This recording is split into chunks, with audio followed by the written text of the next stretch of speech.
Isabel Jordan.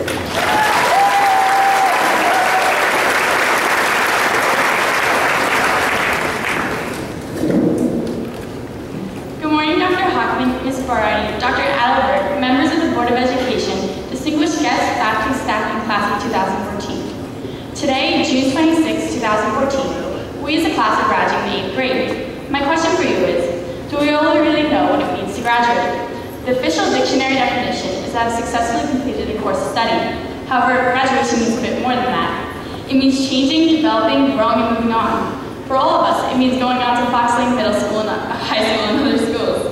Together we've become comfortable with this road, and now we all have to move forward. This transition will be filled with anticipation and excitement, but also with some sadness because we've enjoyed this journey. I like to think of middle school as the bridge between elementary school and high school. Throughout 6th, 7th, and 8th grade, we face important decisions. The roads we've taken can have a significant impact on our lives. To all the faculty, staff, and parents, thank you for encouraging us, supporting us, and believing in us. We couldn't have done it without you. Remember in elementary school playing Mash and Zap, or playing Foursquare every day at recess and trading silly bands? Moving into middle school was a big change. New friends, new schedule, new teachers, and a new environment. Even though the road was uphill at times, middle school has provided me with some of the best memories. For instance, I remember the morning of the first day of 6th grade. I live in Bedford Hills, so because of the distance, my mother's only advice was not to make friends in Pound Ridge. However, I did the opposite. Then I soon found out that walking into East House was terrifying, knowing that all my elementary school friends were in different houses. I got lost in the hallways in between every class and never remembered how to open up my locker.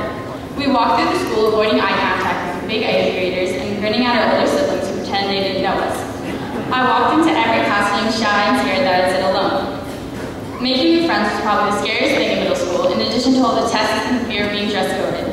But looking back now, I realize those fears slowly subsided as I began looking forward to school each day.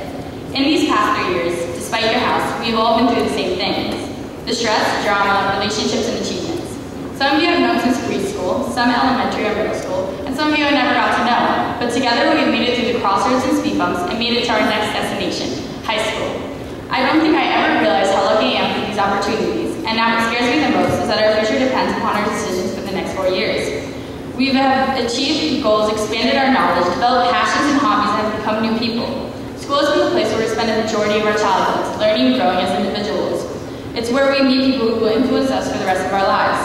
Middle school has been the best years of my life so far, and as happy as I am for high school, I wish I could pause this moment. But we have to remember these days because it's time for this bittersweet transition. So I just want to say a last thank you for these amazing, unpredictable 3 years. So it's time today to end the second part of our education and enter the third. It's time to leave behind dances and bar mitzvahs for prom, say goodbye to modified sports and get ready for varsity. But most of all, it's time that we go from the middle school